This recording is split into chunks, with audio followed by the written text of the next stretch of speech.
El sello de la ley de Dios. El sello de la ley de Dios se encuentra en el cuarto mandamiento. Este mandamiento es único entre los 10 mandamientos porque contiene el nombre y el título del legislador. Declara que Dios es el creador del cielo y de la tierra, revelando así su derecho a ser reverenciado y adorado por encima de todos los demás. Es el único precepto en el Decálogo que muestra la autoridad que promulgó la ley. La importancia del sábado, como institución conmemorativa de la creación, radica en que recuerda la verdadera razón para adorar a Dios, porque Él es el creador y nosotros sus criaturas. La predicción profética de la reforma del sábado. La obra de reforma relacionada con el sábado como día santificado de descanso en los últimos días está predicha en la profecía de Isaías capítulo 56. Estas palabras se aplican a la dispensación cristiana, incluyendo la reunión de los gentiles por medio del Evangelio, y prometen una bendición a quienes honren el sábado en ese tiempo. El Señor también ordena por medio de Isaías: ata el rollo del testimonio, y sella la ley entre mis discípulos. Isaías 8:16. La profecía del mismo profeta habla de levantar los cimientos de generación y ser llamado reparador de portillos, restaurador de calzadas para habitar, refiriéndose a la brecha hecha en la ley de Dios cuando el sábado fue cambiado por el poder romano. La restauración de la institución divina del sábado. La brecha en la ley de Dios, causada por el cambio del sábado por el poder romano, debe ser reparada, y la institución divina del sábado debe ser restaurada. Los discípulos de Jesús están llamados a restablecer el sello de la ley, elevando el sábado del cuarto mandamiento a su lugar legítimo como conmemoración del Creador y signo de su autoridad. Los cristianos que estudiaron la palabra de Dios se convencieron de que habían transgredido este precepto al despreciar el día de descanso del Creador, y al reconocerse transgresores manifestaron su lealtad guardando su santo sábado. Aquellos que aceptaron la luz sobre la mediación de Cristo y la perpetuidad de la ley de Dios encontraron estas verdades en Apocalipsis 14 que incluyen la observancia de los mandamientos de Dios. La oposición a la reforma del sábado y la defensa de la verdad. La verdad de la ley de Dios y la observancia del sábado encontraron una oposición violenta y resuelta.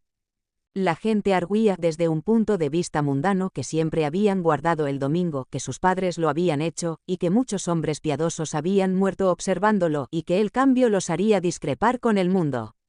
Los ministros torcían la palabra de Dios para tranquilizar a los espíritus inquisitivos y usaban las tradiciones de los padres y la autoridad de la Iglesia para rebatir la verdad.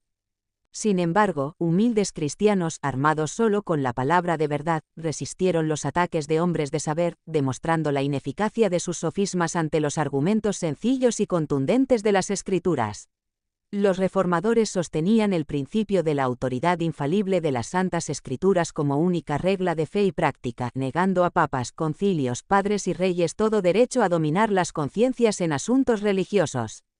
En la actualidad, los maestros protestantes presentan los mismos argumentos de autoridad divina a favor del domingo sin evidencia bíblica, y se oyen voces que sugieren que los juicios de Dios caerán sobre los hombres por no observar el domingo. Satanás busca culpar a los que obedecen los mandamientos divinos por las calamidades, afirmando que el pecado de violar el descanso del domingo atrae desgracias y que la observancia obligatoria del domingo resolvería estos problemas. Los espíritus engañosos del espiritismo también serán utilizados para convencer a la gente de que debe obedecer las leyes del país sobre el domingo como si fueran la ley de Dios.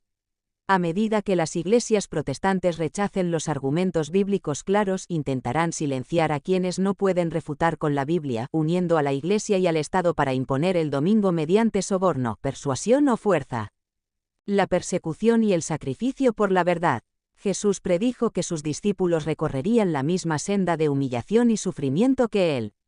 Satanás intentó destruir la Iglesia a través de la violencia, pero sus esfuerzos fueron vanos, ya que los mártires triunfaron por su derrota. La sangre de los cristianos es semilla. Durante los 1260 años de opresión papal, los cristianos fueron forzados a elegir entre sacrificar su integridad o enfrentar la prisión, tortura o muerte, cumpliéndose las palabras de Jesús sobre ser aborrecidos y entregados incluso por parientes. Los valdenses, por ejemplo, sufrieron siglos de persecución y masacres por su fidelidad a la palabra de Dios y por guardar el sábado, pero defendieron la verdad con firmeza, y su sangre regó la semilla sembrada de la Reforma. En Francia, cristianos fueron quemados vivos, pero su fe era tan fuerte que podían resistir todos los poderes del infierno. La historia de Leonor de Cisneros, que murió en la hoguera tras años de prisión, es un testimonio de esta constancia. William Tyndale fue traicionado y martirizado por su fe, pero sus armas, las escrituras que tradujo, siguieron batallando.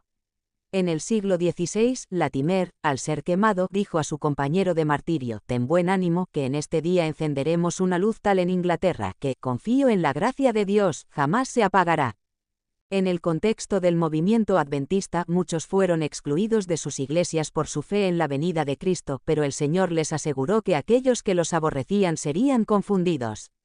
Se predice que los que honren el sábado bíblico serán denunciados como enemigos de la ley y del orden, y enfrentarán multas, encarcelamientos, destierro e incluso serán tratados como esclavos. Los verdaderos siervos de Cristo no se amedrentan por la inconveniencia o el oprobio al proclamar la verdad. No esperan a que la verdad se haga popular, sino que, convencidos de su deber, aceptan la cruz resueltamente, confiados en que lo momentáneo y leve de nuestra tribulación nos obra un sobremanera alto y eterno peso de gloria. 2 de Corintios 4, 17.